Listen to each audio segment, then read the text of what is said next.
How does a facilitator ensure that all team members have an equal voice in meetings? This is tricky.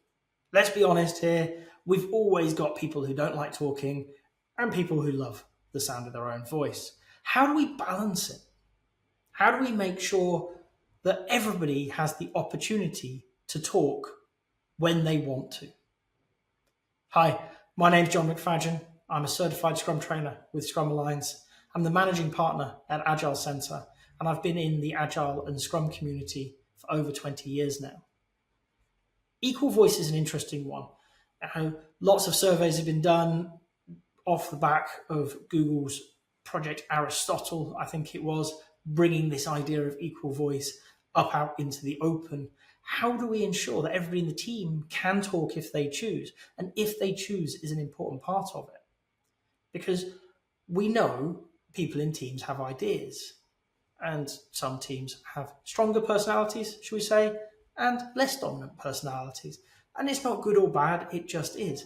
As a facilitator, our role is to ensure in any meeting that we stay on track, but that everybody can join in.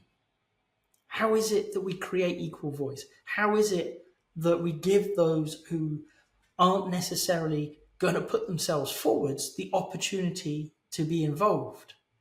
If I went back 20 years, the answer would probably be leave a bit of silence. And you know what? It's still not a bad idea.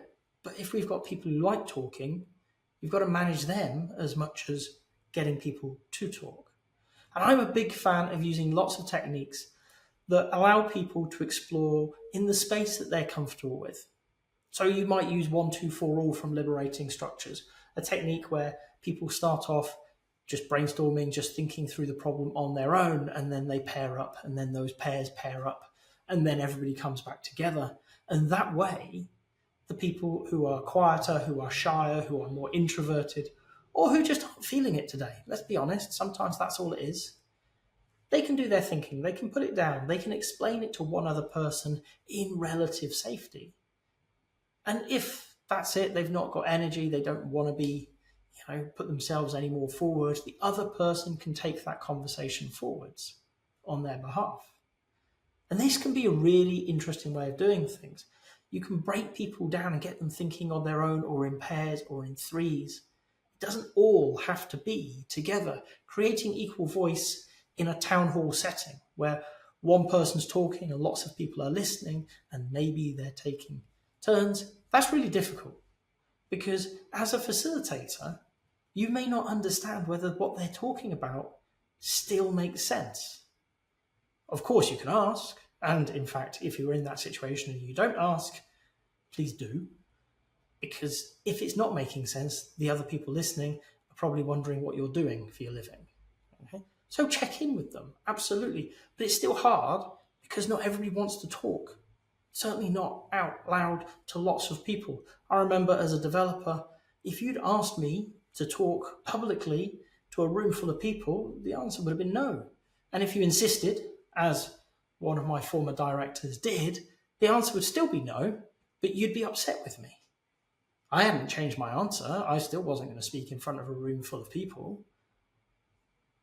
But he was upset because I didn't. Anyway, what we need to do is find a way for the individual to have their voice. Is that somebody who's willing to talk into the open?